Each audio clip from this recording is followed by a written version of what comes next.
Eh bien bonjour à tous les amis, on se retrouve aujourd'hui pour une nouvelle vidéo. Donc on va parler ensemble du match Moldavie-France. Donc ce que je vais faire, c'est que dans un premier temps je vais vous donner la composition probable de l'équipe de France et vous expliquer pourquoi tel joueur a tel poste. Et ensuite je vais donner mon pronostic, donc ça va pas être une vidéo très longue.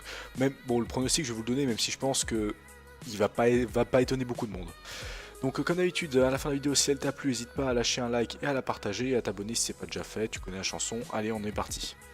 Donc au niveau de l'équipe titulaire, donc là j'ai mis ça, donc Yoris dans les buts, je pense que normal, hein, pas de blessure, rien, donc il va tenir son poste je pense. À droite on va avoir Benjamin Pavard, ça m'étonnerait fortement de voir Sidibé, même si je vois pas l'intérêt de vouloir faire tourner face à la Moldavie pour préparer le match à l'Islande. On n'a pas vraiment deux très grosses équipes, même si l'Islande est supérieure à la Moldavie, donc je pense que Pavard va assurer son poste. Ensuite Varane en défense centrale, et j'ai mis Kurtzuma. Alors j'ai mis Kurtzuma parce que je sais pas si Umtiti sera apte à jouer ou sera à 100% vu qu'il revient de blessure et qu'il n'a pas tellement joué avec le FC Barcelone.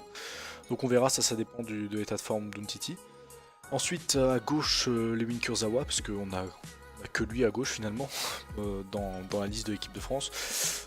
Pas convaincu par le choix de Deschamps, mais bon, vu qu'il n'y a pas Laporte qui peut prendre la place de défenseur gauche, mais Kurzawa. Hein. Ensuite, il n'y a pas Hernandez non plus, c'est vrai qu'il n'y a pas Lucas Hernandez, je dois aussi le dire.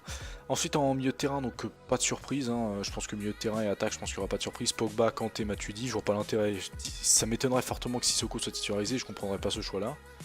Peut-être un Nabil Fekir, mais je pense plutôt que Nabil Fekir va rentrer en jeu et pas être titulaire à la base, donc je pense qu'on va repartir sur quelque chose de très classique qu'on avait déjà vu à la Coupe du Monde.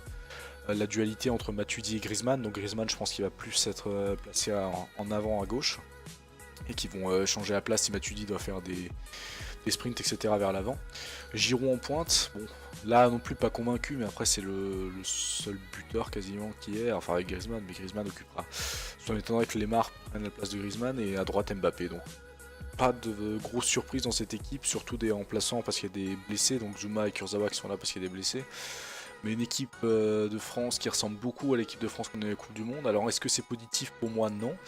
Parce que clairement il y avait mieux à faire, donc on va un peu parler de la liste de Deschamps, parce que pour moi c'est un scandale d'avoir Giroud en pointe alors que tu as des joueurs comme Lacazette et Ben Yedder qui font une très bonne saison. D'avoir Zouma et Kurzawa derrière, c'est une honte pour moi quand tu as des joueurs comme Langlais et Laporte qui font des saisons aussi exceptionnelles, j'ai rien d'autre à dire. Et voilà, bon, nos commentaires, même Sissoko au milieu de terrain. Bon, j'ai pas réfléchi à une option à prendre au milieu de terrain à la place de Sissoko, mais je pense qu'il y avait largement mieux. Hein. Et en défenseur droit, Kenny Lala, on va parler aussi un peu de Kenny Lala, bon voilà, qui fait une excellente saison avec Strasbourg et à qui on n'a toujours pas donné sa chance. Donc voilà, donc là c'était un peu mon avis sur l'équipe de France et la future composition. Donc maintenant pour le pronostic, certes on se déplace en Moldavie, mais ça va quand même être un match relativement facile. La Moldavie est très mal classée au classement UEFA et se qualifie pour aucune Coupe d'Europe ni Coupe du Monde. Ces derniers temps, j'ai pas regardé dans toute l'histoire de la Moldavie. Mais donc ici, en pronostic assez facile, je pense qu'on va quand même largement s'imposer. On devrait au moins s'imposer avec 4 buts, pas forcément 4 buts d'écart, peut-être pourquoi pas une petite victoire 4-1. Ouais, la Moldavie ne devrait pas marquer normalement. Mais après ça, quand on a des lacunes en défense, surtout sur le couloir gauche, donc pourquoi pas une petite victoire 4-1 de l'équipe de France. Pour moi ce serait un échec si la France gagnait 1-0 ou 2-0, mais ça pourrait arriver vu l'équipe qu'il y a, ça pourrait arriver parce que clairement Pavard fait une mauvaise saison, Kurzawa pareil, Zouma pareil, donc bon on verra. On verra ce que ça donne, mais je pense qu'il y aura au moins plus de 4 buts dans ce match, normalement. Donc si vous voulez parier, 4 buts ou plus. Giroud va peut-être marquer, hein. Ça devrait pas être trop difficile de marquer face à Moldavie, donc ça devrait être possible. J'espère que cette petite vidéo vous a plu. Comme je disais en début de vidéo, si elle t'a plu, abonne-toi, like, partage. Enfin abonne-toi si t'es pas abonné, tu peux pas te réabonner sur ton abonnement, fais gaffe, tu vas te désabonner, donc calme-toi. Donc à la prochaine vidéo, ciao ciao. Non, à la prochaine vidéo ça veut rien dire. C'est dire quelque chose? Je sais pas, on s'en fout. À la prochaine vidéo, ciao ciao.